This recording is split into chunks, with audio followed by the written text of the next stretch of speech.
Shalom Bapak Ibu Saudara-saudari kekasih dalam Tuhan Yesus. Kita jumpa lagi dan kita mengucap syukur bahwa Tuhan baik bagi kita. Mari kita siapkan hati kita akan memuji dan menyembah Tuhan. Mari kita satukan hati, kita berdoa. Tuhan Yesus, kami ucap syukur pada kesempatan ini kami boleh kembali bersama Tuhan. Dan kami bersyukur bahwa kami semua Engkau sudah banyak beri kesehatan, kekuatan bagi kami semua. Kiranya Engkau tambahkan terus karunia dan kasih-Mu Tuhan bagi setiap kami. Sebentar kami mau menaikkan pujian bagi-Mu. Kiranya Engkau bertahta di atas penyembahan dan pujian kami. Terima kasih Bapa, dalam nama Yesus kami siap memuji-Mu. Haleluya. Amin.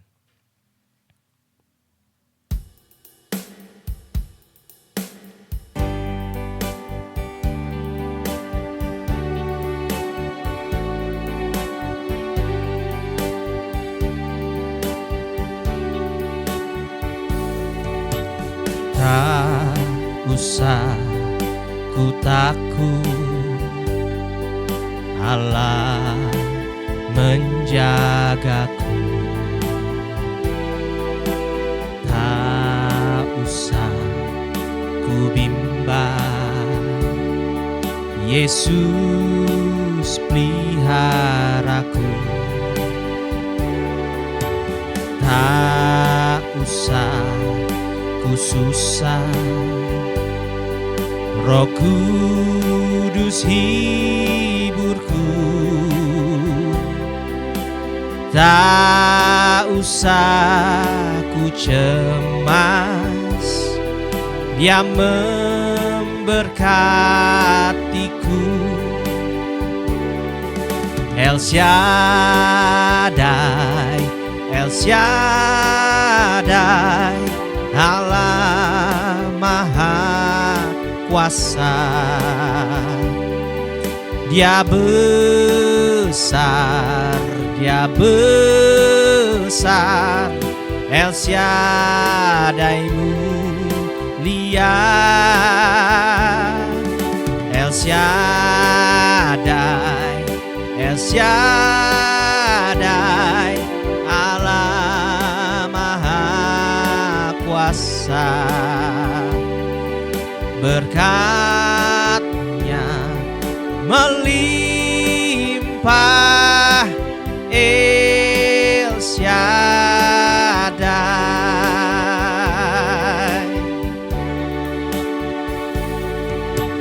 Tak usah ku takut, Allah menjagaku. Tak usah ku bimbang, Yesus peliharaku. Tak usah ku susah, Roh Kudus hiburku. Tak usah ku cemas, Dia memberkatiku. El Shaddai, El Shaddai, Allah Maha Kuasa. Dia besar, Dia besar, El Shaddai mulia.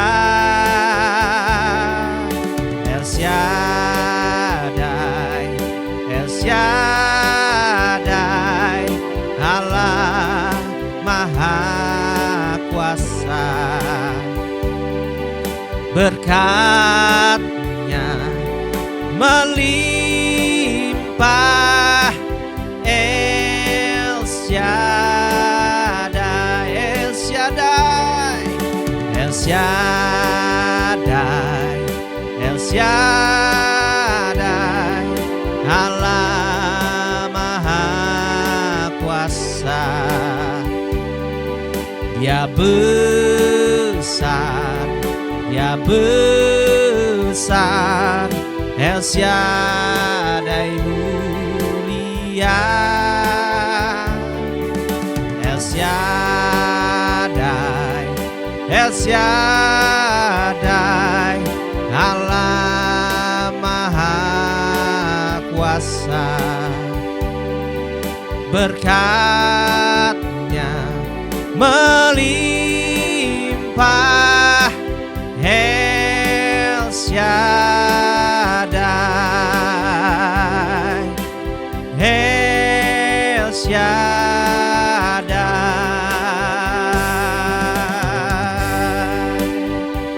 Haleluya, Engkau El Shaddai, Engkau Tuhan kami yang besar, Engkau dahsyat Tuhan, Engkau ajaib bagi setiap kami. Terima kasih Tuhan. Haleluya.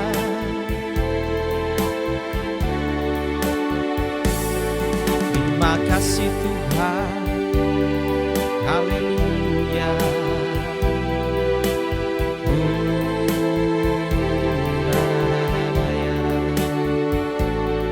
Kiara namaya si, Kiara namaya si, Kina namaya si, Kina namaya. Haleluya.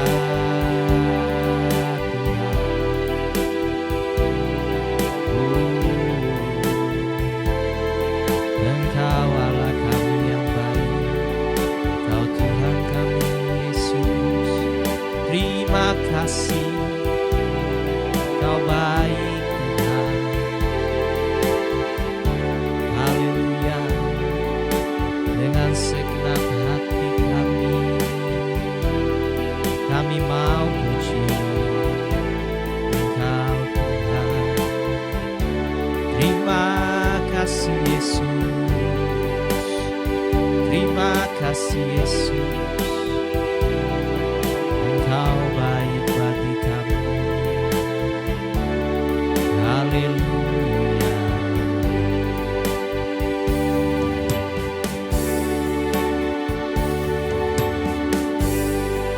Into your hands I commit the care, with all I am.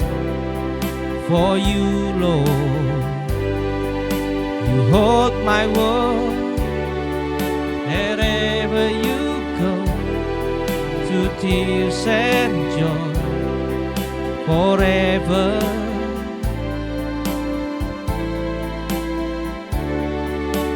Jesus, I believe in you. Jesus, I belong to you. You're the reason that I live, the reason that I see. Jesus, I believe in you. Jesus, I belong to you. You're the reason that I live, the reason that I see. With all I am,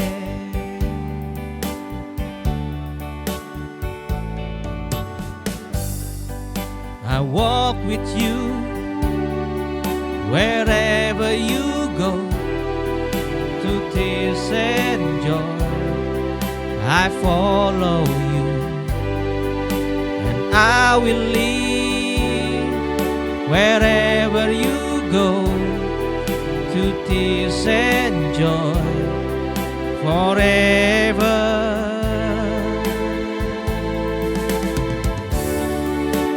Jesus, I believe in you. Jesus, I belong to you. You're the reason that I live, the reason that I see. Jesus, I believe in you. Jesus, I belong to you. You're the reason that I live, the reason that I see. Jesus, I believe in you. Jesus, I belong to you.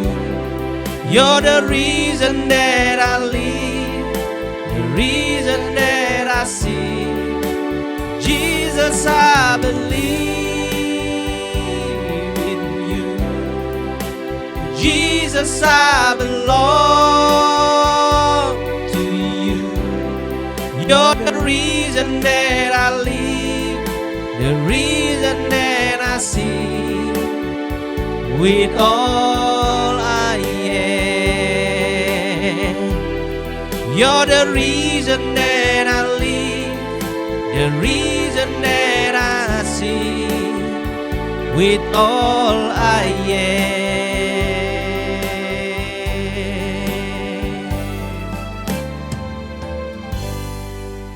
Makasih Bapa, hari ini kami ada sebagaimana kami ada saat ini semua karena anugerah-Mu. Sebentar kami mendengarkan kebenaran firman-Mu Tuhan, bicaralah bagi kami Tuhan. Biarlah firman-Mu ini Tuhan merema dalam kehidupan kami Tuhan. Dan biar firman-Mu mengubahkan hidup kami Tuhan untuk lebih baik lagi Tuhan. Terima kasih Tuhan, urapi hamba-Mu yang akan menyampaikannya. Biar isi hati-Mu saja yang Kau sampaikan melalui hamba-Mu ini Tuhan. Dan semuanya hanya untuk hormat kemuliaan nama-Mu Tuhan. Berikanlah kami hati seorang murid Tuhan. Untuk kami mau belajar dan melakukannya di dalam kehidupan kami sehari-hari. Terima kasih Bapa, terima kasih Tuhan Yesus. Haleluya. Amin. Shalom Bapak Ibu Saudara-saudari kasih dalam Tuhan. Puji nama Tuhan, kita hari ini sudah part yang ketiga. Jadi kemarin part kedua, reconciliation with ourselves. Nah, di dalam Matius 22 yang sekarang ini adalah reconciliation with others. Matius 22 ayat 39 berkata, dan hukum yang kedua yang sama dengan itu ialah kasihilah sesamamu manusia seperti dirimu sendiri.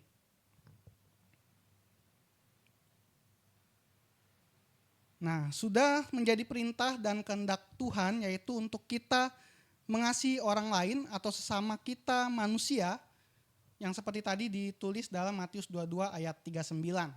Jadi sudah jelas bahwa bagaimana kita harus mengasihi sesama kita atau manusia atau orang lain ya. Lalu pertengkaran dan perselisihan dan kebencian membuat orang tidak saling mengasihi satu sama lain. Ya, terkadang tidak hanya dua pihak aja, namun salah satu pihak orang bisa benci atau tidak mengasihi orang lain. Contoh, dibohongi, ditipu dan sebagainya. Jadi Bapak Ibu Saudara-saudari kasih dalam Tuhan, orang itu bisa benci bukan karena pertikaian aja, tapi bisa terjadi karena misalnya sesuatu orang menyakiti.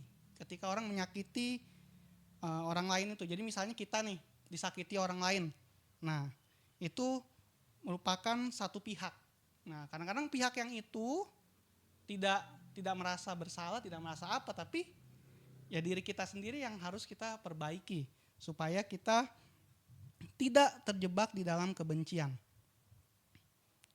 Berikutnya, tidak mengasihi dan mengampuni orang lain menjadi salah satu penyumbang luka batin dalam hidup seorang manusia. Jadi ketika ada kebencian ataupun tidak mengasihi ya, tidak mengampuni orang lain, itu salah satu penyumbang luka batin ya di dalam hidup seorang manusia atau kita gitu. Nah, makanya Bapak Ibu Saudara-saudari dikasih dalam Tuhan pentingnya untuk mau mengampuni ya, mengasihi satu sama lain. Supaya hidup kita dibebaskan, hidup kita bisa lebih baik lagi. Jadi Bapak Ibu Saudara-saudari dikasih dalam Tuhan, di sini kita harus tahu bahwa luka batin atau apapun itu penyebabnya salah satunya adalah dari kebencian. Nah, ketika luka batin itu ada, bisa merembet ke macam-macam, bisa psikologis, bisa juga di dalam kesehatan, nah itu bisa pengaruh. Maka itu pastikan supaya tidak ada luka batin. Nah, seperti judulnya adalah reconciliation with uh, others, ya di situ kita harus mengerti bahwa ketika kita bisa berdamai dengan orang lain, kita bisa merasakan dipulihkan, kita bisa untuk hidup lebih baik.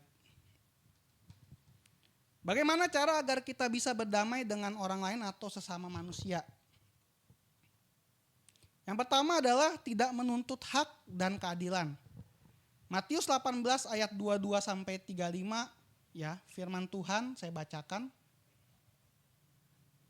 Yesus berkata kepadanya, bukan aku berkata kepadamu bukan sampai 7 kali, melainkan sampai 70 kali 7. Sebab hal kerajaan sorga seumpama seorang raja yang hendak mengadakan perhitungan dengan hamba-hambanya. Setelah ia mulai mengadakan perhitungan itu, dihadapkanlah kepadanya seorang yang berhutang 10.000 talenta. Tetapi karena orang itu tidak mampu melunaskan hutangnya, raja itu memerintahkan supaya ia dijual beserta anak istrinya dan segala miliknya untuk pembayar hutangnya. Maka sujudlah hamba itu menyembah dia, katanya, sabarlah dahulu, segala hutangku akan kulunaskan. Lalu tergeraklah hati raja itu oleh belas kasihan akan hamba itu, sehingga ia membebaskannya dan menghapuskan hutangnya. Tetapi ketika hamba itu keluar, ia bertemu dengan seorang hamba lain yang berhutang 100 dinar. Kepadanya ia menangkap dan mencekik kawannya itu dan katanya, bayarlah hutangmu. Maka sujudlah kawannya itu dan memohon kepadanya, sabarlah dahulu, hutangku itu akan kulunaskan. Tetapi ia menolak dan menyerahkan kawannya itu ke dalam penjara sampai dilunaskannya hutangnya. Melihat itu kawan-kawannya yang lain sangat sedih, lalu menyampaikan segala yang terjadi kepada tuan mereka. Dan raja itu menyuruh memanggil orang itu dan berkata kepadanya, hai hamba yang jahat, seluruh hutangmu telah kuhapuskan karena engkau memohonkannya kepadaku. Bukankah engkau pun harus mengasihani kawanmu seperti aku telah mengasihani engkau? Maka marahlah tuannya itu dan menyerahkannya kepada algojo-algojo sampai ia melunaskan seluruh hutangnya. Maka Bapakku yang di sorga akan berbuat demikian juga terhadap kamu apabila kamu masing-masing tidak mengampuni saudaramu dengan segenap hatimu. Bapak, Ibu, saudara-saudara dikasih dalam Tuhan, di sini kita lihat bagaimana ya seorang tuan itu bisa mengampuni hambanya ataupun membebaskan hutangnya gitu ya. Cuman ketika sudah dibebaskan nih hambanya ini, tiba-tiba dia nagih hutangnya ke temannya juga gitu. Jadi seakan-akan bahwa sudah mendapatkan kasih karunia, tapi tidak mau membagikan kasih karunia itu kepada orang lain atau temannya. Nah, Bapak, Ibu, saudara-saudari kasih dalam Tuhan, begitupun juga pengampunan di dalam kehidupan kita. Kita harus meletakkan hak untuk marah dan balas dendam serta tidak menuntut keadilan kepada orang yang bersalah pada kita. Nah, jadi Bapak, Ibu, saudara-saudari kasih dalam Tuhan, bukan sekedar taat. Banyak orang cuman bilang, yang penting taat nih sama firman Tuhan bahwa aku harus mengampuni orang lain. Tapi sesungguhnya ya, yang kita harus pahami adalah kita bagaimana meletakkan hak untuk marah dan balas dendam terhadap orang yang membenci kita ataupun yang bersalah pada kita gitu. Nah, banyak orang karena dia bilangnya taat, akhirnya tetap aja tuh nyimpen kebencian. Karena apa? Cuman sekedar taat. Tapi di sini kalau kita mau meletakkan hak kita untuk marah dan meletakkan bahwa kita nggak mau balas dendam lagi, nah disitulah kita bisa mengampuni orang yang bersalah pada kita. Bapak, Ibu, saudara-saudari dikasih dalam Tuhan, mungkin memang tidak mudah untuk mengampuni. Ya, karena apa sih? Kita aja kalau misalnya walaupun bercanda ya, misalnya dicolek gitu ya. Dicolek pasti kita pengen nyolek lagi kan. Ya itu konteksnya bercanda sama teman, apalagi kalau orang tuh nyakitin gitu kan, nyakitin kita. Itu sangat bisa dibilang ya otomatisnya manusia tuh begitu, akan pasti membalas.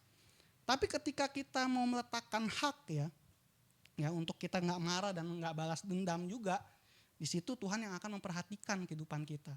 Tuhan yang akan melihat, hambaku ini, umatku ini benar-benar sungguh-sungguh melakukan apa yang menjadi perintahku. Jadi ini bukan sekedar hanya untuk taat, tapi bagaimana kita sungguh-sungguh dari hati kita. Nah, inilah caranya, bahwa kita betul-betul meletakkan hak kita untuk marah dan meletakkan hak kita untuk mau balas dendam. Ya. Jadi biarlah kita mengampuni orang yang bersalah pada kita. Letakkan itu semua. Dan begini Bapak, Ibu, saudara-saudari dikasih dalam Tuhan, jangan bilang, Tuhan kaulah yang akan membalasnya begitu. Itu mah sama aja istilahnya kayak nyuruh Tuhan buat balas dendam.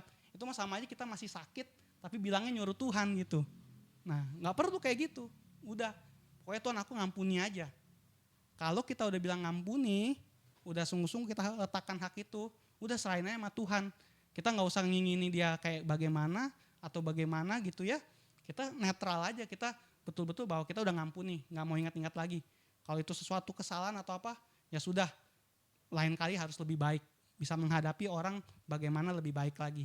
Jadi Bapak Ibu Saudara-saudari dikasih dalam Tuhan harus meletakkan hak ya untuk marah dan balas dendam. Lalu berikutnya kita harus mengampuni bersalah kepada kita karena kita telah lebih dahulu diampuni, dan jikalau kita tidak mengampuni, maka Bapa yang di sorga tidak akan mengampuni kita juga. Jadi ini juga poin penting bahwa ketika kita mengampuni, Bapa yang di sorga akan mengampuni kita juga. Bapak Ibu Saudara-saudari dikasih dalam Tuhan, kami sering dibawa untuk pelayanan rekonsiliasi atau pendamaian. Nah, biasanya orang-orang yang sudah sakit ya, sakitnya parah itu Tuhan suruh kami untuk doakan supaya dia bisa mengampuni orang-orang yang bersalah padanya. Karena apa? Ini akan menghambat kalau dia tidak mengampuni. Makanya sering dibisikin lewat telinga kalau memang masih bisa ya, ayo mengampuni ya, mengampuni. Oke, akhirnya dia mau berdoa dan mengampuni. Nah, di situ ya, ketika sudah dilepaskan, semua selubung itu udah mau melepaskan pengampunan. Nah, kalau orang itu pun pergi, akhirnya dipanggil pulang Tuhan, itu pasti dia akan mendapatkan sukacita karena dia bisa bersama Tuhan Yesus di surga. Maka itu Bapak Ibu Saudara-saudari dikasih dalam Tuhan, pentingnya kita mengampuni. Jadi pengampunan itu juga tidak terbatas dalam kehidupan kita. Karena apa? Tuhan bilang kalau kita nggak mengampuni, ya Tuhan juga nggak akan mengampuni kita. Nah, makanya kita harus mau mengampuni dengan sungguh-sungguh, dengan segenap hati kita. Puji nama Tuhan. Berikutnya,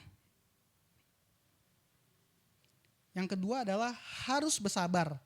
Kolose 3 ayat 13 sampai 14 berkata, sabarlah kamu seorang terhadap yang lain dan ampunilah seorang akan yang lain apabila yang seorang menaruh dendam terhadap yang lain, sama seperti Tuhan telah mengampuni kamu, kamu perbuat jugalah demikian.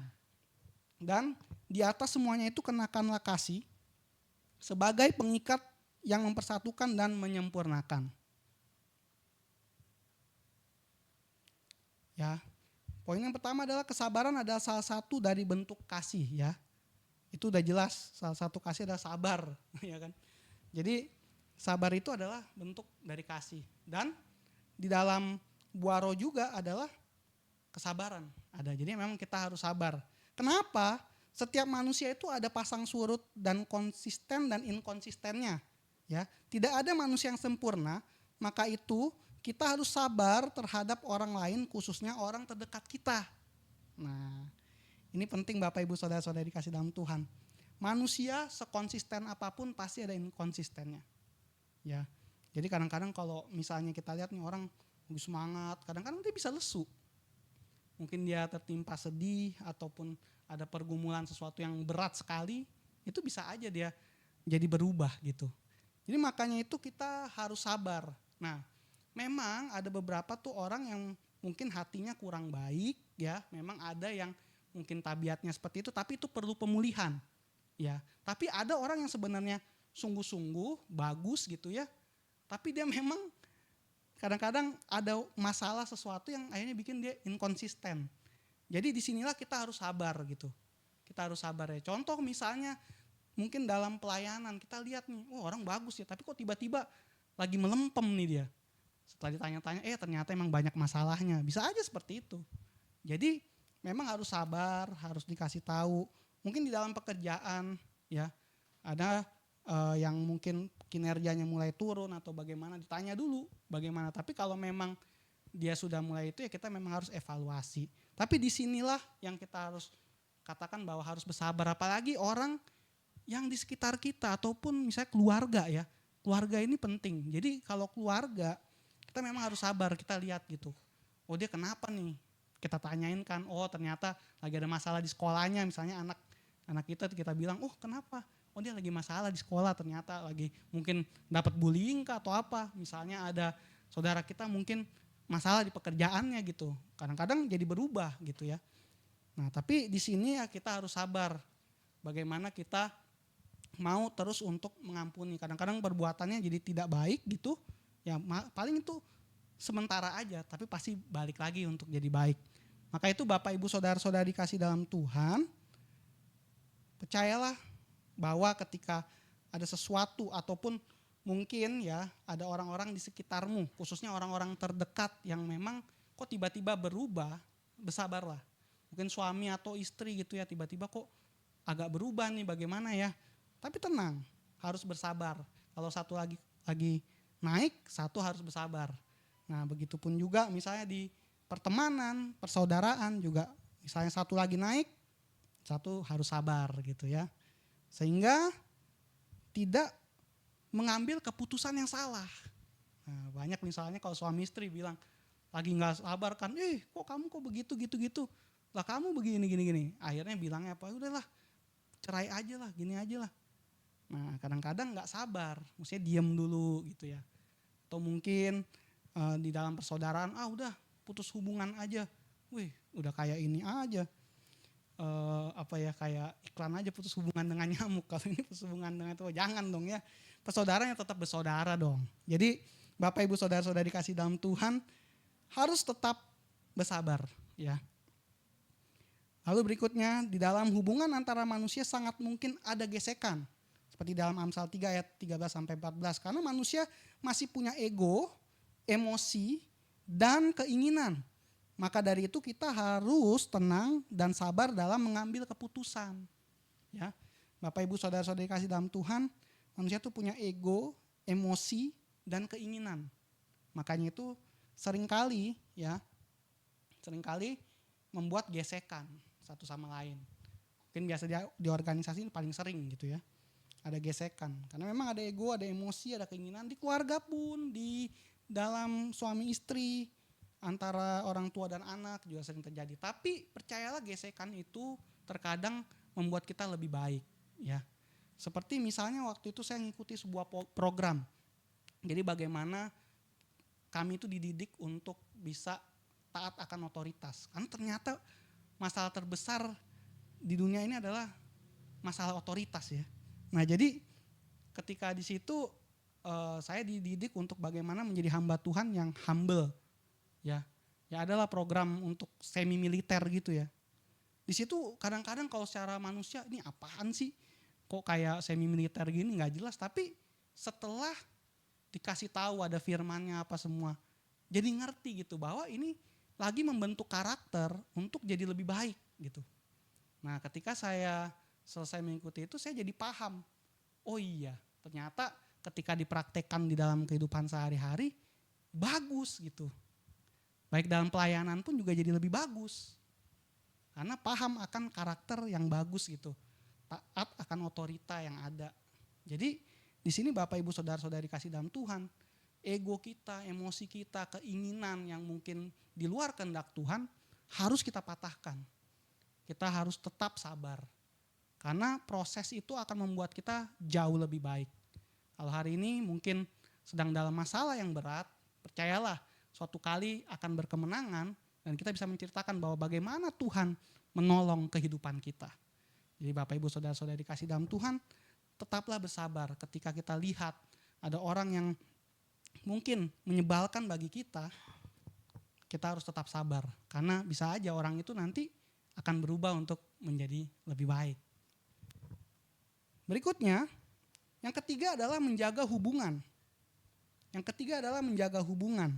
1 Yohanes 4 ayat 7-8, saudara-saudaraku yang kekasih, marilah kita saling mengasihi sebab kasih itu berasal dari Allah dan setiap orang yang mengasihi lahir dari Allah dan mengenal Allah. Barang siapa tidak mengasihi, ia tidak mengenal Allah sebab Allah adalah kasih.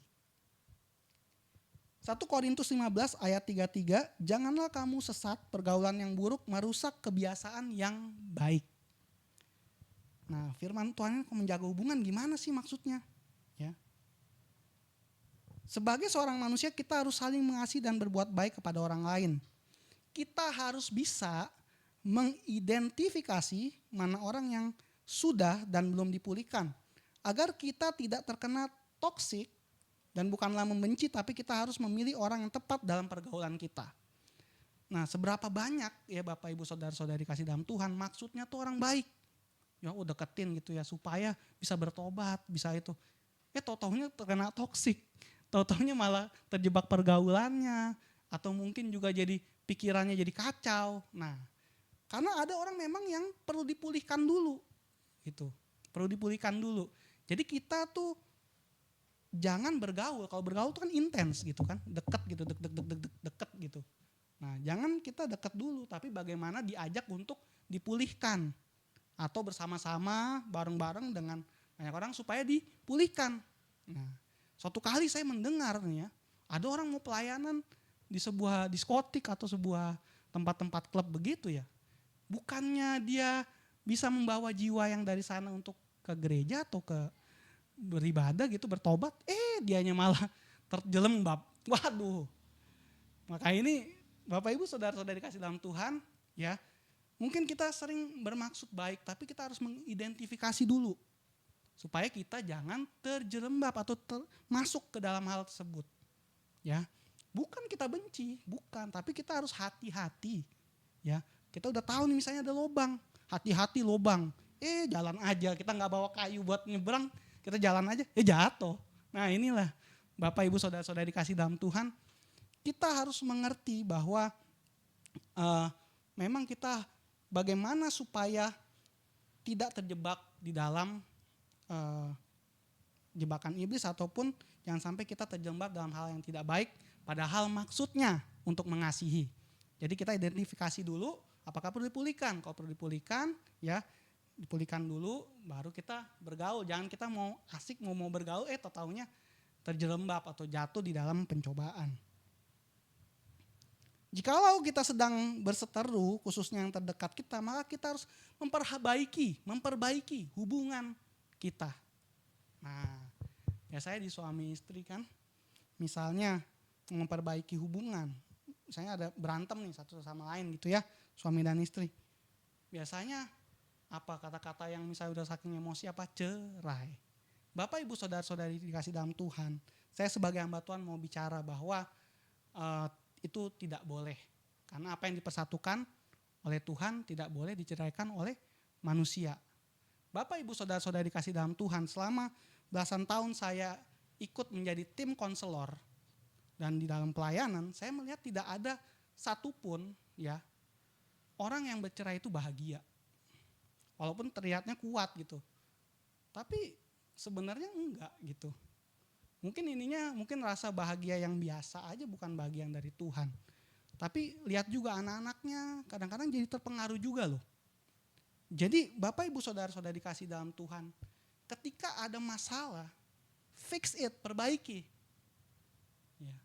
Jadi supaya apa kita bisa damai sejahtera yang penuh dari Tuhan.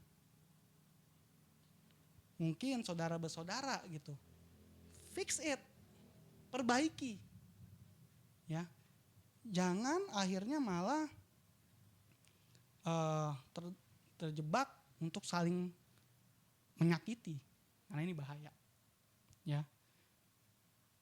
Bukan cara yang baik ketika kita menghindari masalah ataupun kita untuk saling menyakiti, ya. Misalnya seorang, ya, yang sudah suami istri, janganlah berselingkuh, ya, apalagi bercerai. Dan misalnya pernikahan itu adalah misalnya orang single dengan single, ataupun yang pernah menikah tapi itu pasangannya sudah meninggal karena maut yang sudah memisahkan. Nah, itu pernikahan yang kudus. Itu pernikahan yang kudus. Jadi ketika sudah diberkati, ya, sudah diberkati, berarti itu sudah sah di hadapan Tuhan. Nah, itu tidak boleh lagi untuk diceraikan oleh kita sebagai manusia gitu. Maka itu Bapak Ibu Saudara-saudari dikasih dalam Tuhan, kalau hari-hari ini ada pergumulan di dalam pernikahanmu, bawalah ke dalam Tuhan, biar hidupmu dipulihkan. Kalau ada yang masalah dengan temannya, ya, khususnya anak-anak muda, perbaiki. Kalau mungkin ada masalah dengan saudara bersaudara, ya, perbaiki supaya hidupmu penuh damai sejahtera. sukacita yang daripada Tuhan. Bapak Ibu Saudara-saudari kasih dalam Tuhan, mari kita sungguh-sungguh kepada Tuhan, ya. Kita menjaga hubungan kita. Kita fix it kalau memang ada yang tidak baik ataupun hubungan kita kurang, yuk perbaiki, khususnya kepada saudara-saudara kita. Jadi biarlah kita ini bisa lebih damai sejahtera, lebih kuat lagi, karena itu yang Tuhan kehendaki di dalam kehidupan kita. Nah, ini luar biasa. Ada seorang hamba Tuhan namanya D.L. Moody, ya. D.L. Moody. Nah, dia bilang begini, iman membuat segala sesuatu mungkin. Tapi kasih membuat segala sesuatu mudah. Ya. Kasih itu membuat segala sesuatu mudah. Kalau ada kasih dalam diri kita, segala sesuatu itu mudah dilakukan. Ya. Mengampuni gampang gitu ya. Suami istri lagi bermasalah gampang mengampuni. Saudara bersaudara bersalah saling mengampuni, ya. Kalau misalnya juga masalah harta tidak berantem, ya. Terus kalau misalnya juga antar teman gampang mengampuni, ya. Di dalam pekerjaan juga lebih gampang murah hati, lebih gampang untuk bekerja sama satu sama lain, ya. Itu kenapa? Karena ada kasih di dalam diri kita. Segala sesuatunya lebih mudah, nggak pusing. Kalau kita penuh kebencian, penuh kepahitan, itu akan sangat sulit. Karena kenapa? Kita pikirnya adalah ego kita, keinginan kita, emosi kita, yang kita pikirkan itu aja. Sehingga tidak ada sesuatu yang baik bisa dilihat. Saya pernah melihat ya orang tuh pelayanan dengan luar biasa. Dia kelihatan banget kalau lagi pelayanan itu betul-betul dengan kasih. Makanya terasa. Kalau orang yang hamba Tuhan yang sudah terkenal, siapa Mother Teresa, bagaimana dia melayani orang-orang kusta. Kasihnya sangat kelihatan karena memiliki kasih. Mudah untuk melakukan apa yang diperintahkan Tuhan. Mudah untuk melakukan segala sesuatu yang baik di dalam kehidupan kita. Maka itu Bapak Ibu Saudara-saudari kasih dalam Tuhan. Tadi kita sudah belajar bagaimana cara agar kita bisa berdamai dengan orang lain atau sesama manusia. Yang pertama, tidak menuntut hak dan keadilan. Karena apa? Kita sudah melepaskan semua itu. Kita mengampuni. Tidak ada kita menuntut sesuatu. Lalu yang kedua adalah harus bersabar. Sebagai manusia kita harus sabar. Kalau mungkin orang lain itu sedang menghadapi pencobaan atau dalam kondisi yang tidak baik, nanti pasti dia akan baik. Maka itu harus bersabar. Kita doakan, bahkan kita mengucapkan berkat bagi dia. Lalu apa? Menjaga hubungan. Ya, apa yang rusak, hubungan yang rusak, di-fix it, diperbaiki. Ya, jangan dibiarkan, jangan malah mengambil keputusan yang salah, tapi diperbaiki. Agar apa? Terjadi rekonsiliasi antar sesama atau orang lain, orang di sekitar kita. Ya, puji nama Tuhan, kita mau nyanyikan sebuah lagu.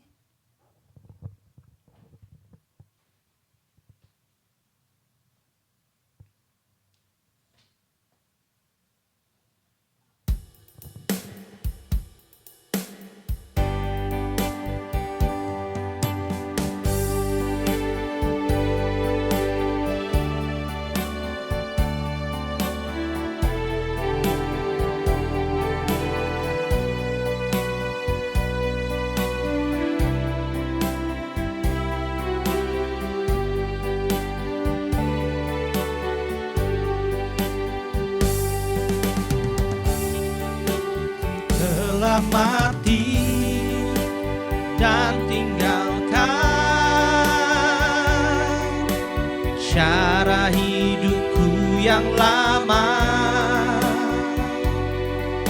Semuanya sia-sia dan tak berarti lagi hidup ini.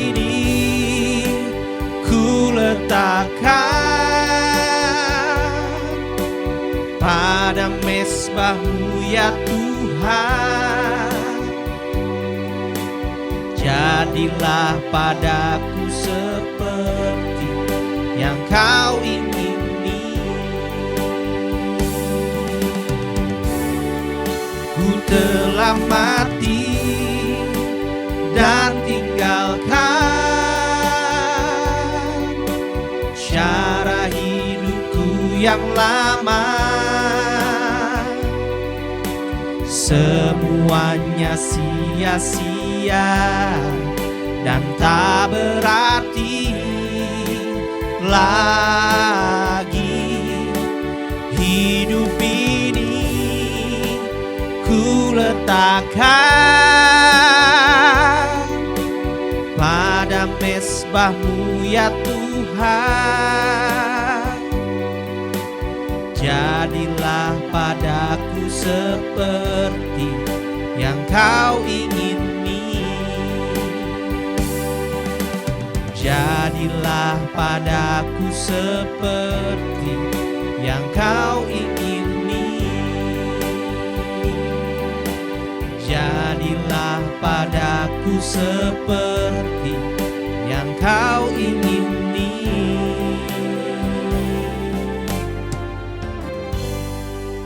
Mari kita satu hati dalam doa. Bapa, kami ucap syukur Tuhan, hari ini kami diingatkan untuk kami rekonsiliasi kepada orang lain atau sesama kami manusia. Kami tahu Tuhan, ini bukanlah hal yang mudah, tapi kami mau Tuhan untuk tidak menuntut hak atau keadilan, karena kami percaya Tuhan itu adalah hakimnya, Tuhan yang adil dalam kehidupan kami. Kami tidak mau memaksakan atau kami mau untuk membenci, tapi kami mau mengampuni Tuhan. Apapun itu kami letakkan hak kami untuk marah, kami letakkan untuk kami tidak mengampuni. Kami mau Tuhan mengampuni orang besar pada kami. Bila Bapak, Ibu, Saudara-saudari dikasih dalam Tuhan pada hari ini, sekiranya ada di hati yang mungkin masih dibenci, katakan pada Tuhan, Tuhan, aku ingin melepaskan hakku untuk marah dan aku tidak mau membalas dendam. Aku mau mengampuni, sebutkan namanya, dan biarlah Tuhan damai sejahtera sukacitamu mengalir atas hidupku. Karena Tuhan mau Bapak, Ibu, Saudara-saudari kasih dalam Tuhan, engkau mengalami kelimpahan yang daripada Tuhan. Dalam nama Yesus hamba berdoa Tuhan, biarlah Tuhan Bapak, Ibu, Saudara-saudari yang ada Tuhan, yang melihat, menyaksikan acara ini Tuhan. Biarlah Tuhan ubahkan di dalam nama Yesus. Tuhan memberkati di dalam nama Yesus, biarlah punya hati Kristus untuk mengampuni Tuhan. Tidak menjadi hakimnya, tapi bagaimana tetap bahwa Tuhanlah yang memiliki segala sesuatunya. Kalau mungkin mereka ditipu atau mungkin mereka merasakan disakiti, biarlah Tuhan semua itu dilepaskan. Bagaimanapun tetap berharap pada Tuhan untuk hidup yang lebih baik. Di dalam nama Yesus Kristus hamba berdoa, biar berkat-Mu Tuhan mengalir atas umat-Mu pada hari ini. Terima kasih Tuhan Bapa, terima kasih Bapa. Dan Tuhan, kami diajarkan untuk harus bersabar.